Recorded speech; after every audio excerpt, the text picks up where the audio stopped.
Mari kita belajar dalam Kejadian 6. Kejadian pasal 6 ayat yang ke-13. Demikian bunyi firman. Lalu Elohim berfirman kepada Noah, kesudahan semua manusia telah tiba di hadapanku, karena bumi telah dipenuhi kekerasan dari pihak mereka. Dan lihatlah aku menghancurkan mereka bersama bumi. Amin. Hari ini Bapak Yahweh berbicara bagi kita semua lewat kebenaran dalam Kejadian 6 ayat 13. Dulu dia pernah berfirman kepada Noah. Pertanyaannya, apakah firman-Nya selesai ataukah tetap kekal selama-lamanya? Kalian tahu bahwa firman Bapak Yahweh itu kekal selama-lamanya. Semua boleh berubah, firman-Nya tinggal tetap. Hari ini apa yang dikatakan oleh Bapak Yahweh lewat Kejadian 6 ayat 13. Elohim berfirman kepada Noah, Elohim berfirman kepada kita.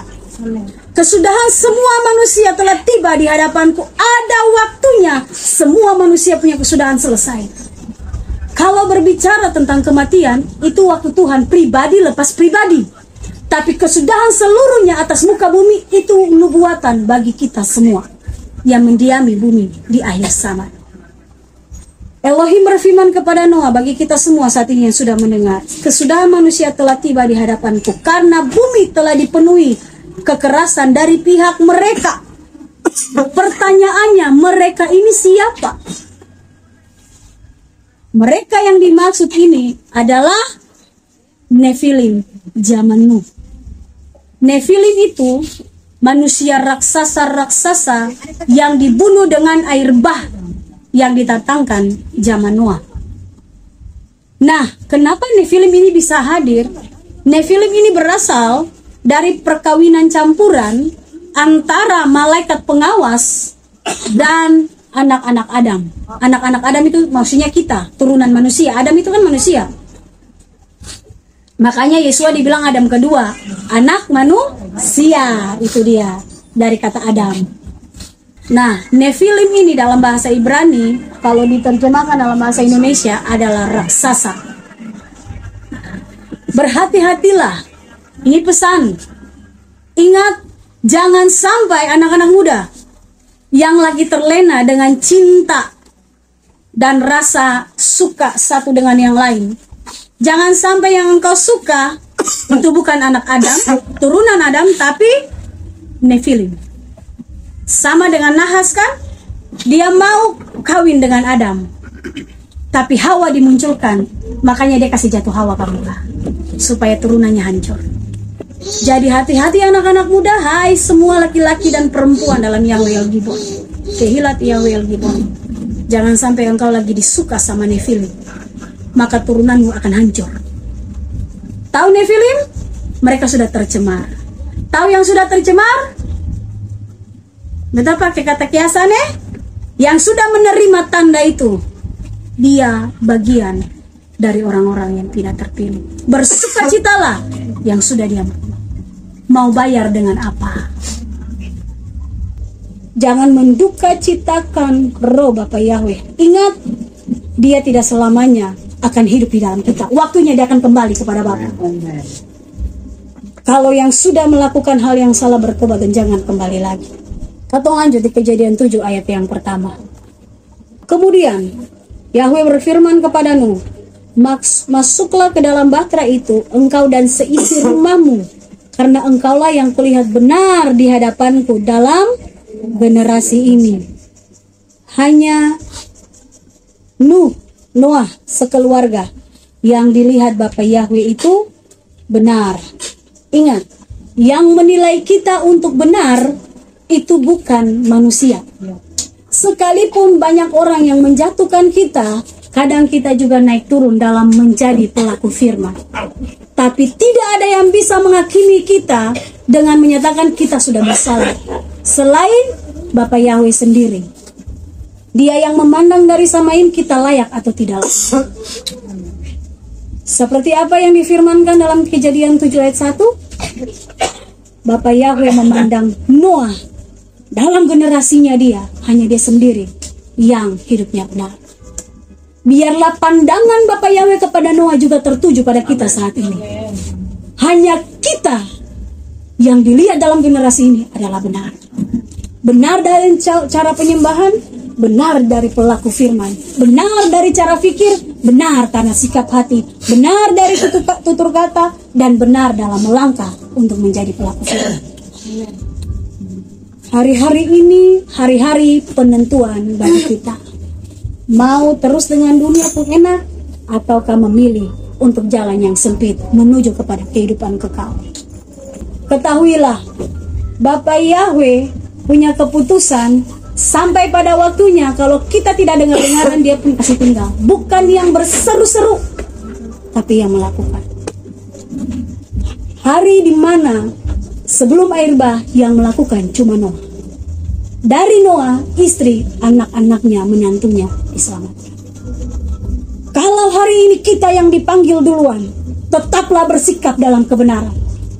Percayalah, ada suamimu, ada istrimu, ada keluargamu, orang tua, adik kakakmu, pasti akan diselamatkan. Kalau Noah bisa, kenapa kita tidak? Kuncinya apa? Waktu Noah bikin bahtera itu 5 tahun. Angka 5 itu kalau dalam bahasa Ibrani Hagoela. Iya, kalau tidak salah Hagoela. Itu angka penebusan. Jadi kalau keadaannya kita terus berjaga-jaga, ingat jangan sampai ini terakhir penebusan. Bilangan itu genap, tidak ada lagi orang yang ditebus. Makanya tadi firman di dalam Kejadian 6 tadi dibilang, kesudahan semua manusia sudah dekat, sudah tiba, telah tiba. Itu zaman Noah. Nah, kita tahu cerita Noah untuk binatang yang diizinkan masuk.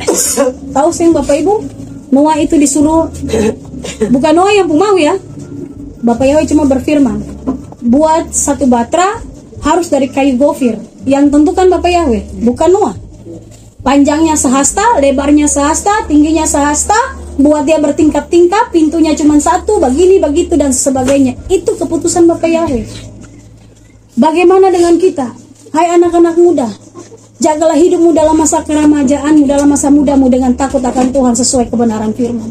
Jangan bergaul dengan ini, jangan seperti itu, jangan bikin begini. Adakah kalian seperti Noah yang tetap taat sampai bahtera selesai? Atau ke pertengahan langsung patah semangat? Lalu merasa bahwa kita selalu ditekan, lalu merasa tak lalu pasti. Bagaimana dengan jam-jam ibadah? Ibadah 1 minggu cuma hitung 1-2 kali. Dalam ibadah cuma 2 jam. Tapi kalau duduk dengan dunia bisa berhari-hari berjam-jam. Hati-hati. Waktu tiba kesudahan, engkau teriak Yahweh pun tidak ada keselamatan. Waktu tiba untuk Yesua datang pun, oh kita sudah baptis, tidak ada keselamatan saat engkau lagi tidak mengindahkan semua karya keselamatan. Noah teriak, Noah berteriak sambil dia bangun bahtera, dia tetap beritakan keselamatan. Kita beritakan keselamatan, kita harus juga bangun bahtera. Jangan kita bilang begini, Bapak Yahweh dasar baku malawan di medsos, baku malawan di segala tanpa karena mempertahankan iman, tapi kita melakukan pencemaran dengan hidup ini.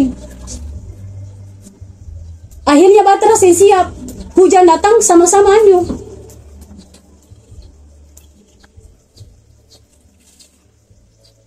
Karena tidak mau didengar zaman itu manusia. Kalau manusia yang selamat, no binatang saja.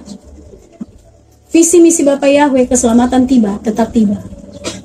Ingat ya pun tetap beriman banyak yang selamat. Tapi kembali ke masing-masing. Kehendak bebas kan? Makanya tidak boleh dipaksa. Karena waktu Tuhan ada waktu yang tepat untuk ada dalam keselamatan. Tetap jaga hati kita, jangan ada cacat celah. Baterai itu adalah hati kita, karena roh Tuhan berdiam di dalam hidup kita, berkuasa atas hati kita.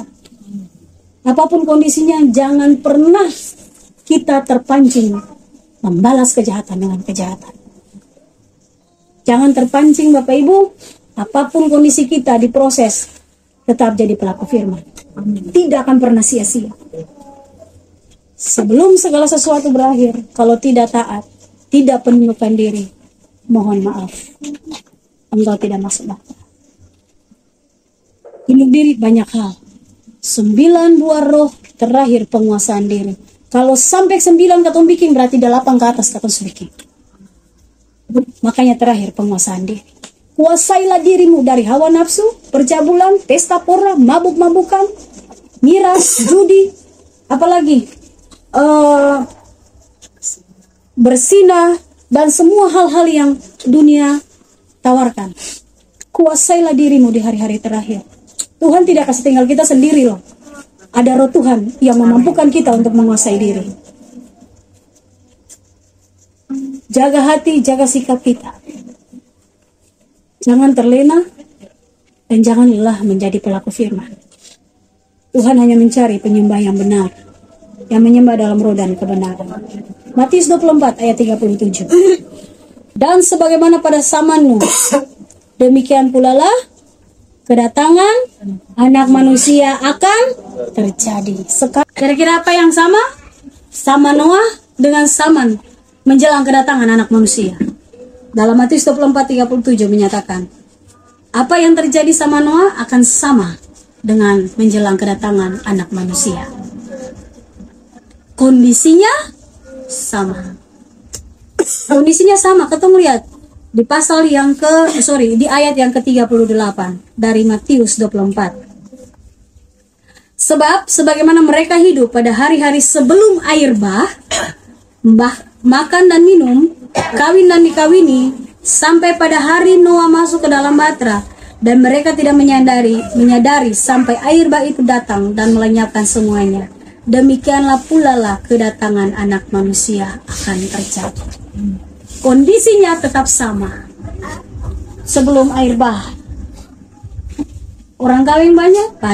Artinya gini, kondisinya kita terus berkembang biak, kita terus makan minum, kita terus bekerja seperti hari-hari sebelumnya. Terus demikian, sampai akhirnya biasa saja juga. Memang waktu dipercepat, tapi keadaan biasa-biasa saja. Jadi kalau bikin kesalahan masih tetap Tuhan tolerir. Tuhan kasih tolerir. Puji Bapa Yahweh kalau engkau sadar. Jangan sampai waktu engkau bertobat, waktunya sudah selesai. Kondisinya, kejadiannya itu sama. Jadi orang anggap remeh firman Tuhan. Orang anggap remeh semua berita-berita yang sudah difirmankan. Semua sementara terjadi. Orang anggap remeh nasihat-nasihat yang baik. Mereka suka dengar khotbah-khotbah yang isapan jempol. Kalau menonton khotbah tertawa, sedap. Ini boleh tertawa. Kebenarannya tidak ada. Tidak apa-apa dengar, ambil kata-kata yang baik. Tapi tidak ada pengajaran tentang air zaman. Maka tidak ada yang bersiaga. Semuanya disamaratakan. Makanya jangan kaget ya, kata toleransi sementara terjadi. Pertanyaannya, Yahweh Elohim kita berkenan atau tidak? Sedih hati Bapa melihat semuanya. Ishak dan Ismail saja Tuhan pisah, tidak bisa dapat warisan yang sama. Siapa kita yang bisa menyatukan? Mereka ada di antara kita, tetapi mereka bukan bagian kita. Hati-hati, kalau sudah ada menorah, jangan lagi ada lambang yang lain di belakang. Kejadian Noah terulang lagi zaman kedatangan Yesus Masih. Yang kedua, kurang percaya. Karena kok tandanya belum jadi. Tandanya kok masih biasa-biasa saja. Ingat, orang yang kurang percaya adalah orang-orang yang akan mendiami neraka. Ada firman-Nya dalam kitab Wahyu.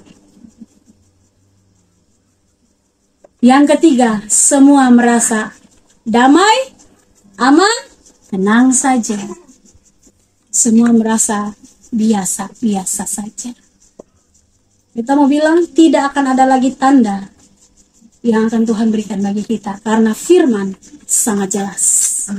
Di luar sana mereka minta tanda, tetapi bagi kita firman datang lebih dari segalanya.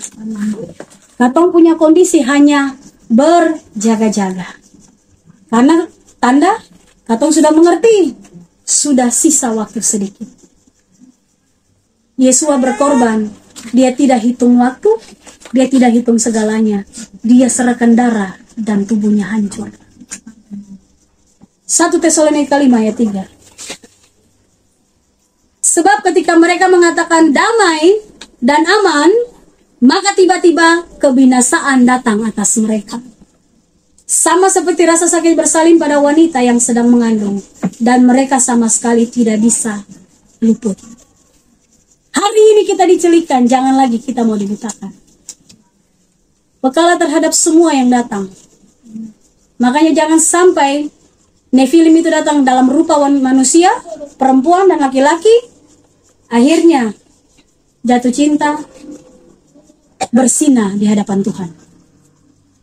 Jangan merasa semuanya aman-aman saja. Jangan sampai pas sudah mulai rasa, wih ini sudah sangat begini, tambah lagi.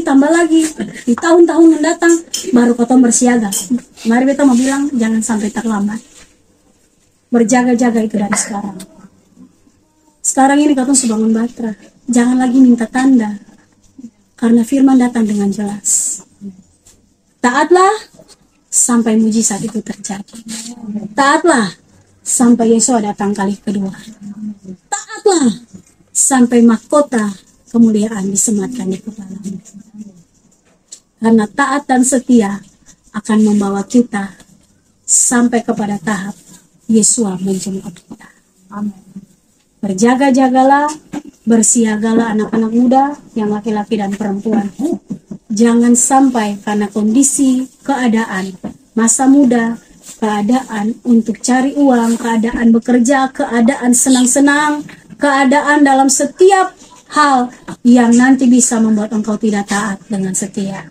Mari, sing ada yang menghakimi karena firman datang, itu membuat katong ada di dalam kebenaran.